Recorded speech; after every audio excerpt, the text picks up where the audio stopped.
Point number 5, it is necessary to maintain healthy and working atmosphere in an organisation. So यहाँ पे functions मतलब काम, जो हमारा एंटरप्रेन्योर है उसे पूरा अपना जो ऑर्गेनाइजेशन है उसे हेल्दी रखना चाहिए। जो भी एटमोसफियर है हमारा ऑर्गेनाइजेशन का, it depend upon the efficient relation between the subordinates and the superiors. मतलब जो भी हमारे बिजनेस में वर्किंग पर्सन है उन सभी में क्या होना चाहिए, depend upon the efficient relation, good relation होना चाहिए। तो ही हम अच्छे से काम, कोई भी अच्छे से काम कर सकता है। अगर रोज़ बिजनेस में हमारे ऑर्गेनाइजेशन में झगड़े हों तो हम ठीक से प्रोडक्शन नहीं कर सकते हैं, हम ठीक से काम नहीं कर सकते हैं और उन सभी का इफ़ेक्ट हमारे प्रॉफिट पे होगा। Coordination among the employees is the key of success. Coordination मतलब मिलकर काम करना, ये हर एक बिजनेस के लिए क्या है, सक्सेस ही है। मतलब सक्सेस कब डिपेंड है, तो हम कोऑर्डिनेशन से जब काम करेंगे तब। Point number 6, organizing funds. Entrepreneur needs to find out the different financial resources because advocate and continuous finance is always necessary for business. Organizing fund मतलब बिजनेस स्टार्ट करते वक्त, बिजनेस में प्रोसेस होते वक्त, हर समय मीन्स एवरी टाइम हमें किसकी ज़रूरत पड़ती है, तो फंड की, पैसों की। तो ऑर्गेनाइज फंड मतलब पैसे जमा करना, कलेक्ट करना, अरेंज करना। मतलब ये काम भी कौन करता है, ये वर्क भी कौन करता है, तो एंटरप्रेन्योर करता है। कंटिन्यूस फाइनेंस मतलब हमेशा हमें बिजनेस में पैसों की ज़रूरत होती ही रहती है। Good and honest relation with the investors मतलब जो भी इन्वेस्टर है, जो भी हमारे बिजनेस में पैसे लगाते हैं, शेयर परचेस करते हैं, उनके साथ में एंटरप्रेन्योर का कैसा रिलेशन होना चाहिए, गुड और हॉनेस्ट, ईमानदारी। Necessary for every business, necessary मतलब ज़रूरी ही है हर बिजनेस में। Good then point number 7, taking decision.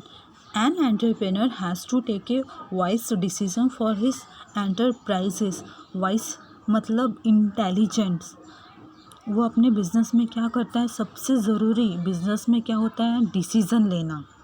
तो कोई भी डिसीज़न कब ले सकता है, जब उसके पास मेमोरी हो। Timely and correct decision are also important and necessary for a proper business plan. कोई भी बिजनेस में प्लानिंग करते समय, कोई भी स्ट्रक्चर रेडी करते समय सबसे इम्पॉर्टेंट क्या होता है, प्लानिंग। जैसे कि हमने प्रीवियस चैप्टर में हमने पढ़ा था, first point is a planning. Without planning you can't do anything properly.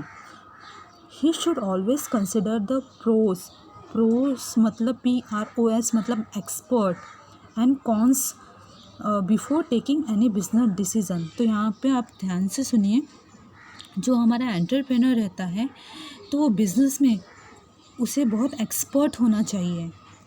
तो क्यों होना चाहिए, क्योंकि बिज़नेस में बहुत सारे क्या होते हैं, कॉन्स मतलब अपोजिट पार्टी होती हैं, जिसे कंपटीशन देने के लिए बहुत सारे कंपनीज़ होती हैं, तो उनको भी हैंडल करना होता है।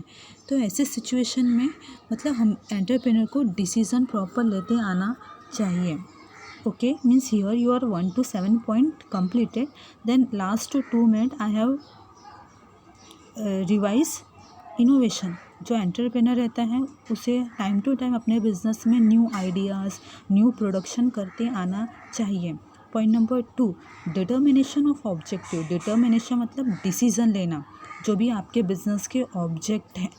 तो बिजनेस में ऑब्जेक्ट क्या होता है, मिनिमम, मैक्सिमम तो प्रॉफिट और सेकंड गुडविल इमेज होता है, ये प्राइमरी हुए। Third, development of market. Time to time हमें अपने बिजनेस में क्या लाते रहना चाहिए, development. Point number 4, new technology. The entrepreneur he will be the utilise new technology in his business because with the help of the new technology he will be the production maximum quantity. Number 5, good relation. वो अपने business में सभी के साथ में क्या रखना चाहिए, गुड रिलेशन होना चाहिए। Point number 6, organising fund. वो अपने बिजनेस में अलग अलग जगहों से, पब्लिक से पैसे कलेक्ट करता है, जैसे कि इन्वेस्टर्स से। एंड लास्ट, टेकिंग डिसीज़न मतलब हर एक चीज़ का डिसीज़न पावर इसके पास होनी चाहिए। Okay.